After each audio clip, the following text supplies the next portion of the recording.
Coming up next on the Union Label, we will have a conversation with Dave Suetholz, the General Counsel of the Kentucky Labor Cabinet.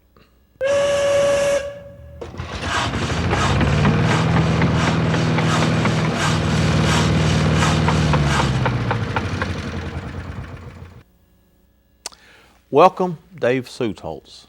Hope this is the first of many visits to our program. Well, thank you, Barry. It's great to be here. We were talking before, and all of us have had teachers in our school lives that influenced us to one extent or another. But you were telling me about a college professor you had who completely changed your life. The aspiring young Dr. Suetholz ended up the aspiring young lawyer Suetholz. Who is this remarkable person, and how did you bring about such a change in you? It's true. My college professor, Dr. Suzanne Toten, changed my life, changed the course of my career path. And that was at Villanova? Yes. I had started out at Villanova, as you said, pre-med. My father is a general practitioner, family doctor in northern Kentucky. Is that in Covington? Yeah, Covington, Taylor Mill, northern Kentucky. Mm-hmm. And I started out taking the science courses.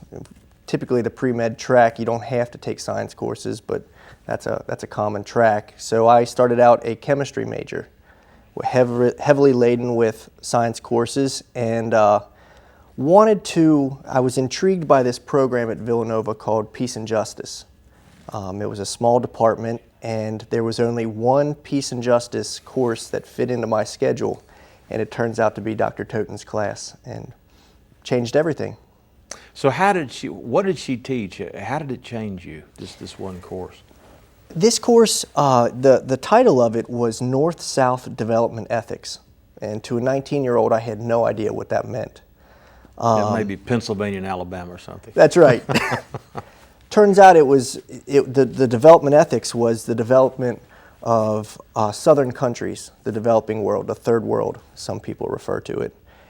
And it was cross-listed with theology. Villanova is a Catholic university, and this was partially a theology course, and it exposed me to a movement in the Catholic Church called liberation theology, which is it was a reading of the Gospels through the lens of the poorest people in this world. And to me, it seemed like a very true way, an authentic way to read the Gospels, and it changed my life. Mm-hmm. I changed my major. I became a theology major, and that's all she wrote. Liberation theology focuses heavily on social structures. They point out that, in this world of suffering, we have personal sin, brokenness, people making bad decisions, hurting one another, but there are also social structures that harm masses of people. And one of the things they promote is to study the social structures, which ultimately led me to law school.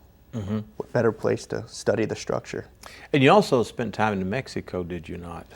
I did a service trip. When I was taking the course with Dr. Toten, I went on a service trip to Merida, Mexico, where I had a very powerful experience meeting just desperately poor children.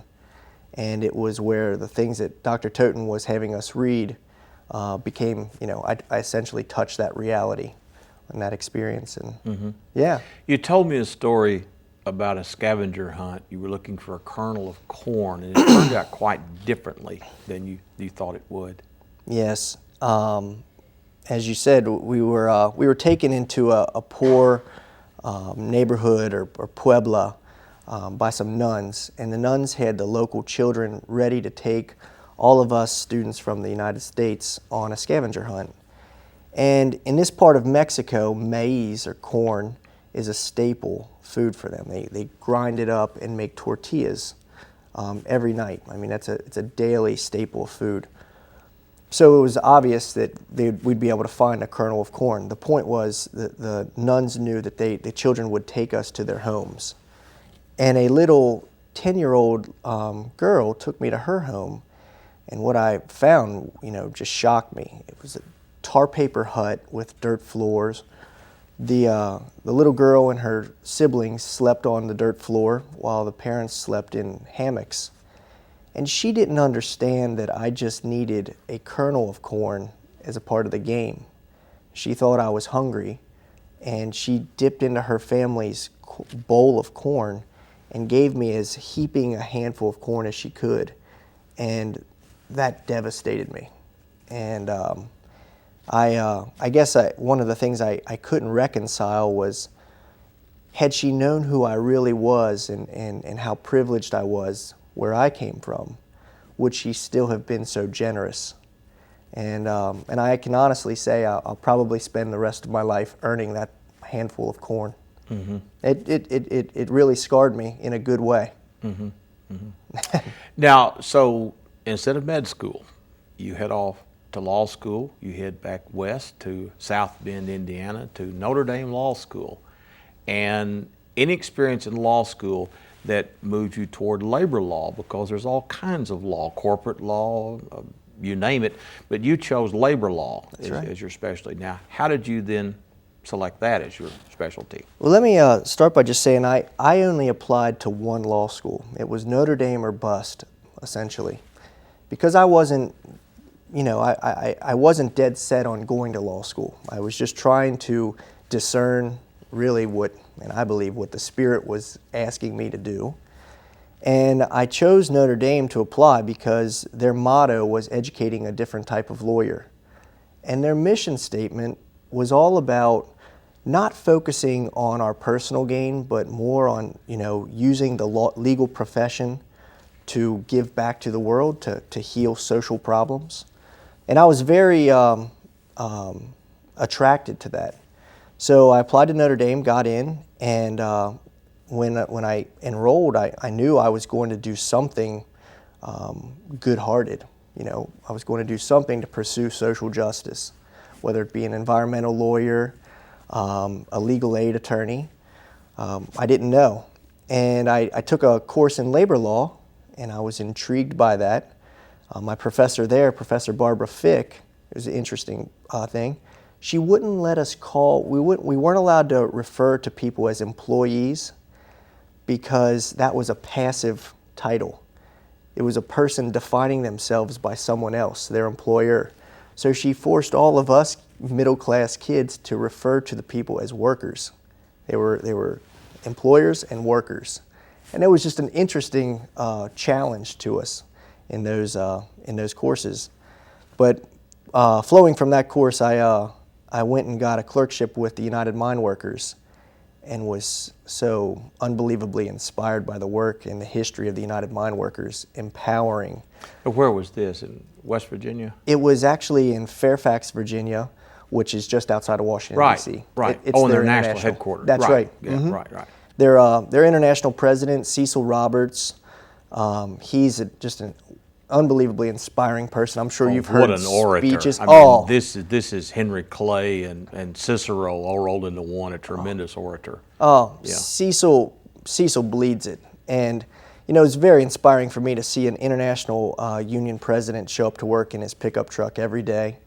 And, he just gives it. His speeches are legendary, and everyone who's heard him is always the same. They're just blown away by this man's powers. Oh, I guess the beauty of it, what I learned from the mine workers and what ultimately was the hook to bring me into the labor movement, I saw a movement that fundamentally reclaimed the dignity for human beings who otherwise, standing by themselves, would be cast to the side, totally brushed to the side by entities like Massey Coal. But when they stood together as brothers and sisters, arm in arm, it forced huge entities like Massey Coal to recognize them and treat them with dignity. And that is a very powerful gift of the labor movement. Mm-hmm. Yeah. Mm-hmm. Mm-hmm. Now, and of course, you told me that you believe that the labor movement reflects your very deep religious faith. Yes. I'm not a union lawyer anymore, but certainly when I started out officially signing on with Herb Siegel, the famous union side law firm in Louisville. Who is retired. That's right. Right, but he was Kentucky's #1 labor lawyer for years and years and years. An incredible man and a wonderful mentor. I really felt like officially being a part of the labor movement, that it was a way that I could live out my faith professionally. Our job was to protect people, was to empower people, force powerful interests to treat people with dignity and respect. It's wonderful. Yeah, and we've talked about this before, that it seems to me that you sound very much like the old social gospelers, Walter Rauschenbusch, a Protestant, and Father John Augustine Ryan, a Catholic. Now, the social gospel has come under criticism from people like Glenn Beck, who say if you belong to a social gospel-oriented church, you should go somewhere else. So if Mr. Beck were here, how would you answer that? Well, I don't know really what gospel Glenn Beck is reading. It is so, first of all, gospel is good news. Right. Good news for whom? It seems to me that person that so many people, follow, this figure Jesus, he came to give good news to the dispossessed, to the poor, the tax collector. In last Sunday's gospel readings, the Pharisees didn't understand why he surrounded himself by tax collectors and prostitutes, these people that were castaways. So I just don't understand where Glenn Beck, comes off using the Gospels to justify narrow, profit-driven interests. Because that's essentially what the Tea Party is all about. What I have is mine. Don't force me to share. I don't understand that. That's not the kingdom as the Gospels allude to. Mm-hmm. Have you thought about going into the ministry after I'm assuming that one of these days you will no longer be the chief counsel for the Labor Academy. Have you thought about going into the priesthood or becoming a minister? Or? Yeah, to be honest, I have. I've given it a lot of thought. And my friend who's in the General Assembly, Jim Wayne, is another famous, very committed state representative from Louisville. Right. Also a very committed Catholic. He's always joking with me that I need to give the Jesuits a second look. But to be honest with you, I've given it a lot of thought, and at this point, it doesn't necessarily seem like it's my calling. Mm-hmm. Mm-hmm. But I joke with Father Gustavo Gutierrez, who is one of the leaders and founders of Liberation Theology. I said that if Father Gutierrez was ever elevated to be a bishop, then I probably would go and become one of his priests. We'll have to watch for that then. Yeah, that's terrific. Another project that you and I have talked about is a labor institute for Kentucky that for a number of years the University of Kentucky had the Center for Labor Education Research that went around the state. They came here putting on various programs. That has gone with the board. I think the University of Louisville at one time was planning on this. It went by the wayside. So tell us a little bit about this program, this Labor Institute that you've been thinking about turning over. Yeah, Barry, I appreciate that opportunity. The Labor Institute, really, the idea of it flows from a concern that my generation and younger have not been told the stories of the labor movement like previous generations. Our society is changing. Technology, I think, is changing the way that families interact even. There's not those discussions around the kitchen table about the movement and what it's all about. That oral history is not being passed along.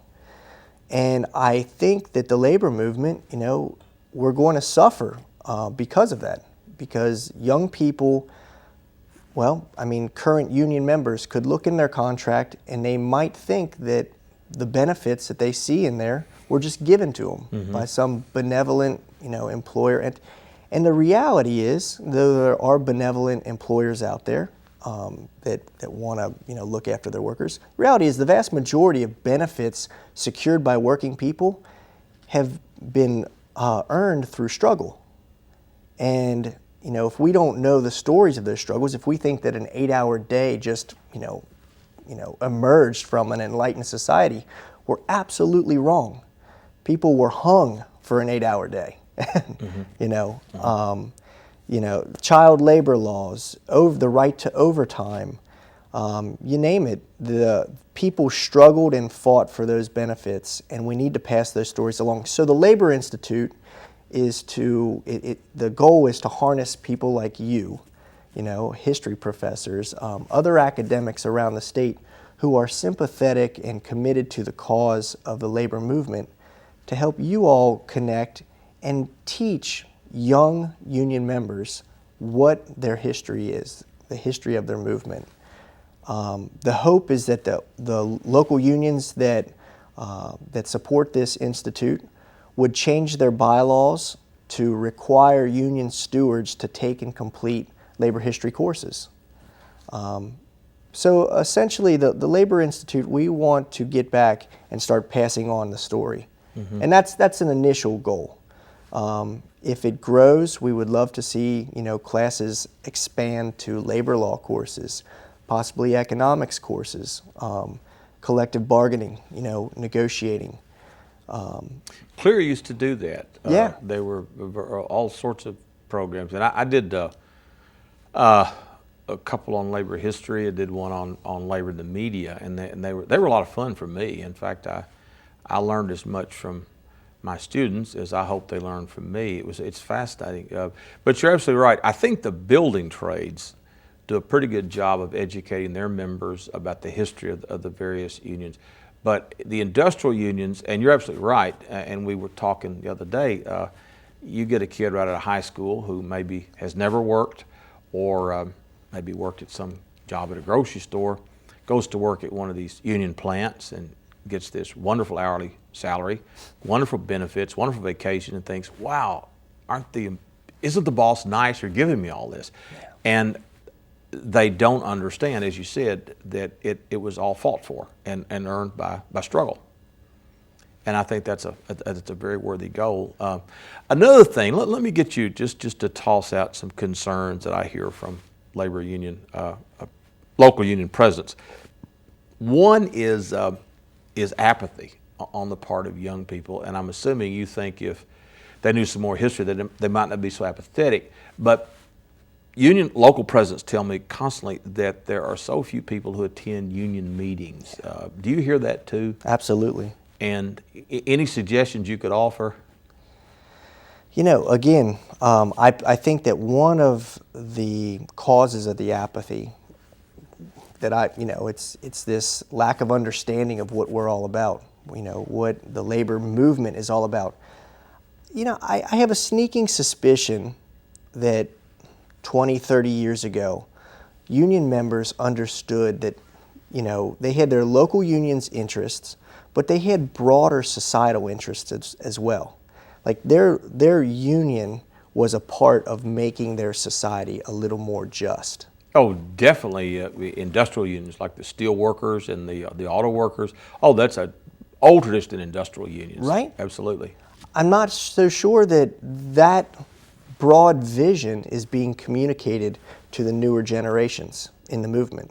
And I think we suffer for it because, when you realize that your membership, whatever you're doing, you're on a shop floor, by virtue of you paying your dues and you participating democratically in your union, you are actually building a more just society. That's inspiring when people can connect those two dots. Mm-hmm. And I think that, possibly that could address some of the apathy, mm-hmm. Some people, it's just, what's this all about? What am I participating in? Mm-hmm. We need to tell them what they're... And we also talked earlier, it's not just unions that are suffering in terms of participation. It's across the board. And again, I highly recommend this book. I have no financial interest in this book, but the book is called Bowling Alone. And it's about how in society we don't do things as collectively, in groups anymore. And that's true of clubs, it's true of church attendance, everything across the board. And this is part of that union halls aren't packed like they once were. And there comes a point when if nobody comes, then, well, that's the end of it. And I hope you're right that history does help. Plus, there's some fabulous stories. And I think young people don't realize, for example, there was a woman in Mayfield who lived way up into her 90s. She was so typical, her family was so typical of Kentuckians in the 1920s. They left Western Kentucky to go to work in the auto plants in Detroit. And they both got involved in the early UAW struggles. And she wound up being one of the first sit-down strikes in Detroit in 1937. It was shortly after the big sit-down at Flint. And an incredible story she told about this. And there are people, older people especially, older people, and as I get older I appreciate this more, have got some really good stories to tell about lots of things. And that's one thing I would love to see unions across the state do before their older members are gone, to get these stories down. I've had on my program Bill Hack. Bill was with the ironworkers here. Not only was he had tremendous stories about the Union, he was a World War II hero, shot down the English Channel as a bomber crewman. Wow. And that's the sort of thing I would love to see, not to put any work on you, but would be to have something at least to get started to video or to audio tape these folks and get this down before it's too late. Oh, I love that suggestion. We'll have to bring that up with Bill Londrigan as well. And because there's such a rich heritage of this. Again, in looking at your background, it's interesting. Do you have any union in your background? No, I don't. And well, now your family? And we talked about this before. They're conservative, pretty much Republican family. I mean, do they look upon you as the odd man out, so to speak? I was for a little while, and I have to say it's more my immediate family. We grew up conservative. As I said, I was a doctor's kid. We were privileged and really grew up in a bubble. And I think that's one of the reasons why we were able to stay conservative through my childhood, is that we stayed inside the bubble. Once the children ventured outside the bubble, everything changes. And you have a sibling who is also stepping to a different drummer? That's right. As a matter of fact, my sister Ellen, she followed me to Villanova, met her husband there at Villanova. He, by the way, played in the NBA, so it was pretty wild. Wow, yeah. But yeah, Villanova's got a good basketball program. They're famous for that. Yes, they are. Yeah, we're little Wildcats up there. Yeah, right. No, but yeah, Ellen followed me to Villanova, but she was similarly inspired by this Professor Toten. And when she came back and had the same concerns that I did, suddenly my dad, for one, she's the apple of his eye, he really started listening. And to his credit, once he started considering, our perspective, I have to say the pendulum has totally swung in our family. And wow. Yeah, absolutely. We're total harmony. We're all on the same page. My mom works 3 days a week in Over the Rhine in Cincinnati. It's a really depressed area in Cincinnati.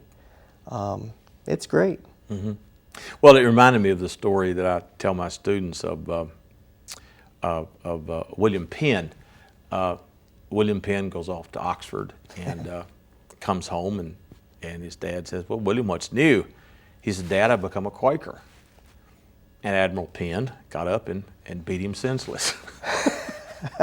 Because here is this pacifist whose father is a British admiral. So I'm glad it didn't work out that way for you. That would be tragic. I hear you. I'm happy it didn't work out that way. But no, I think one thing, and I also come from a very conservative family, but we learned a long time ago to disagree without being disagreeable. And my parents reared myself and my brother to think for ourselves, and we did and do. And but I understand. I said my family is very conservative as well, and but that makes life interesting, I suppose. If everyone thought the same way, it wouldn't be nearly as much fun. That's right. But I can imagine when you first did this, that when you came home from college, that dinners were interesting, to say the least. I have to share this story. This shows just how far the pendulum swung. A dear friend of mine, Sam Elliott from the Steelworkers, he had called me up and got me involved when I was a union lawyer in a strike for an initial contract in Shelbyville, Kentucky. Mm-hmm.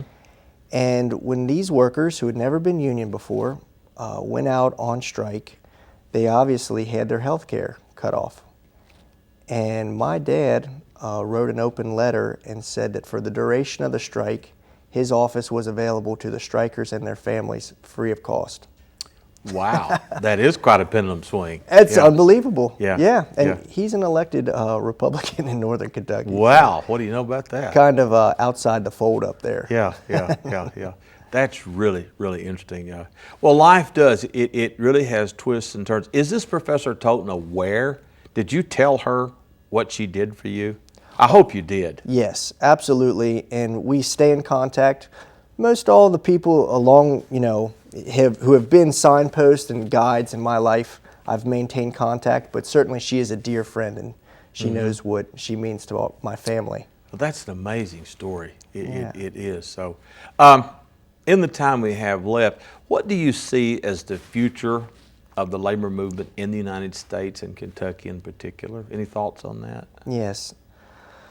I see a resurgence. I know that statistically it looks abysmal. So I think we're down in the private sector. Labor is down to about 7.5%, maybe 8%. The numbers, look abysmal, but the need for the message of the movement and what the values of the movement is great. And I think that the values of the labor movement, solidarity, caring for your neighbors, standing shoulder to shoulder, fighting for a better world for everyone, I think those are universal human values, and people are going to turn back to that. Right now, I think corporations have poisoned people so much that, there's a chicken soup book for everybody because they've got voids in them. The consumerism doesn't fill that void, so they're searching for something. And I think that when they're exposed to, those beautiful values of the labor movement, people are going to turn back. And unfortunately, I think that it's going to also be as a result of, suffering, prolonged suffering from unemployment. But I see a resurgence, most definitely. In the few seconds we have left, how could anyone contact you who would be interested in this Labor Institute? Give us a telephone number, email address, whatever you would like to do. Yeah, telephone number would be 859-466-4317. That's my home number. And I'd be more than happy to talk to anyone who's be interested in participating in the Labor Institute. How about an email address too? The best email address, I think, would be David Suetholz, and that's DavidSuetholz @yahoo.com. Sounds good. Yeah. We're out of time. Thank you for joining us. Hope you'll come back again when you're way out west here in Paducah. You're based in Frankfort, of course. Yes. I'm Barry Craig. Thank you for joining us, and we will see you next time.